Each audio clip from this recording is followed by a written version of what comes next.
Hello everyone, আসসালামু আলাইকুম। আদিলস মম blog থেকে আপনাদের সবাইকে ওয়েলকাম জানাচ্ছি।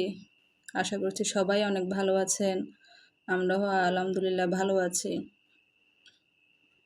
আজকে প্রচুর বৃষ্টি হচ্ছে সকাল রাত থেকে। আমরা নাস্তা বানাইতে চলে আসলাম সকালবেলায়। এখানে আমি চালের গুঁড়ো নিয়ে নিয়েছি, তারপর একটু লবণ দিয়েছি পরিমাণ মতো, তারপর পানি দিয়ে ব্যাটারটা রেডি করলাম।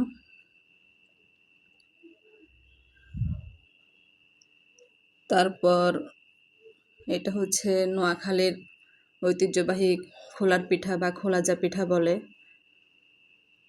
এটাতে যতটা ডিম দিতে পারে ততটাই অনেক ভালো হয়, সফট হয় পিঠাটা। আমার বেটাটা একটু পাতলা হয়ে গেছে, এই জন্য আর একটু চালের গুঁড়া দিয়ে দিলাম। তারপর ডিমটা ভেঙে দিলাম। আমার বেশি পিঠা লাগবে না, অল্প বানাবো, এই জন্যই একটা ডিমে হয়ে যাবে। বেটাটা রেডি।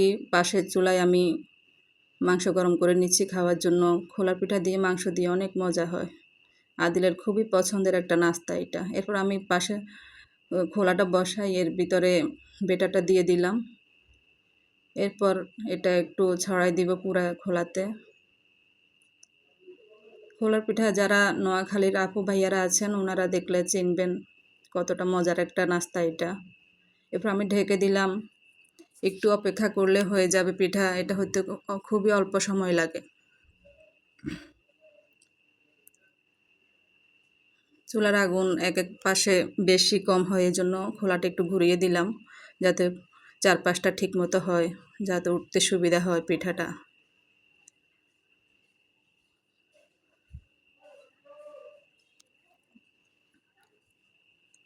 খোলার পিঠা হতে বেশি সময় লাগে না, অল্প একটু সময় লাগে।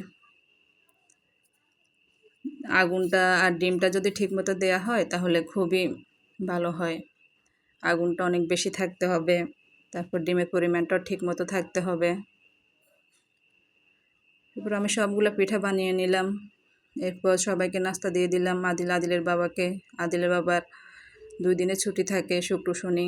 এরপর আদিলকে খাওয়াচ্ছি। আদিলের আজকে শরীরটা তো ভালো নেই, শরীরে হালকা গরম আছে, তারপর কাশতেছে হালকা, এজন্য এতটা খেতেও চাচ্ছে না আজকে। নাহলে আদিলের এই নাস্তাটা খুবই পছন্দের একটা নাস্তা। ও রাগ করছে ও বাবার সাথে, ওকে মধু খাওয়াতে চাইছে, ও খাবে না। এরপর আমি আদিল বাবাকে চাটা দিয়ে দিলাম। ও রং চাটা খুবই পছন্দ করে। এরপর খাওয়ার পরে আমি প্লেট বাটি সবগুলো পরিষ্কার করে নিচ্ছি। রান্না করার আগে সবগুলা পরিষ্কার করে রাখলে একটু রিল্যাক্সে রান্না করা যায়। তারপরে এর ভিতরে অনেকটা সময় গেছে। আদিলের বাবাকে পেয়ারা কেটে দিয়েছি দুপুরবেলা।